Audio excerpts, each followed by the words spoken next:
Таджики должны гордиться своим братом из Дагестана. Досмотрите это видео до конца, и вы узнаете, почему молодой человек из Дагестана стал сенсацией в мире спорта. Как 20-летний парень победил олимпийского чемпиона. Подписывайтесь на наше обновление, чтобы быть в курсе о всех видео на нашем канале. На самом деле и радует, что молодое подрастающее поколение уже так в затылок дышит нашим олимпийским чемпионам. 20-летний Курбан Шираев стал главным открытием Гран-при Иван Ярыгин по вольной борьбе, проходящего в Красноярске. В финале он выиграл у олимпийского чемпиона Сослана Романова 4-2, проведя решающее действие за 7 секунд до конца поединка. Я проиграл Романову в декабре в финале турнира Аланы и сейчас смог взять реванш. Я был готов к тактике соперника, старался атаковать сам, но Романов хорошо двигался, и у меня получилось только в самом конце. Я очень рад выиграть у олимпийского чемпиона и порадовать своих близких, родственников, всех, кто за меня болел. Победу посвящаю своим родителям. Ошибок было допущено много, конечно, вчера. Не знаю. Будем работать над этим. Мне хочется выступить в феврале на чемпионате Европы. Я иду к этому, сейчас хорошо готов. Но решение примет тренерский штаб, рассказал Курбан Шираев. Следите ли вы за достижением спортсмена? Свои ответы пишите нам в комментариях под этим видео. Радость, конечно, что смог обрадовать всех своих близких, своих родственников, всех, кто за меня болеет, моих болельщиков.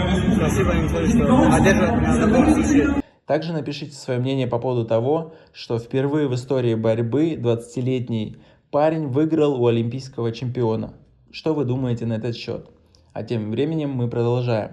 В первую очередь Курбан Шираев – это трудолюбие, подчеркнул его личный тренер Махмуд Магомедов. Ему скажи, залезая на канат сутки, и он будет делать это до тех пор, пока не упадет. Я даже представить себе не могу, чтобы он по какой-то причине пропустил тренировку, чтобы он где-то гулял или нарушил режим. Курбан первый приходит в зал и последний уходит из зала. Да, таких у нас немало, но трудолюбие спортсмена сегодня вышло наружу.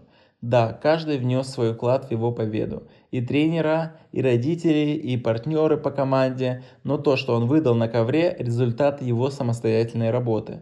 Его серьезное отношение, его работа, все получилось. Он работал четко по установке и победил олимпийского чемпиона.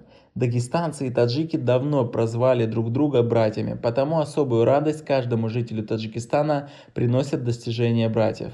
Отметим, что в полуфинале Шираев выиграл у еще одного фаворита турнира, призера чемпионата Европы 2019 Начина Куулара, который до этого взял верх над двукратным призером чемпионатов мира Адамом Чекаевым. Это большое достижение в мире спорта. Желаем всем таджикским бойцам таких же больших успехов. Кто знает, возможно, в скором времени Курбан сразится с одним из таджикских представителей. Это серьезная заявка в основную сборную команд. Молодой парень, он себя проявил и на турнире Аланы. На этом у нас все. Просим вас поставить лайк и подписаться на наш канал. До скорой встречи.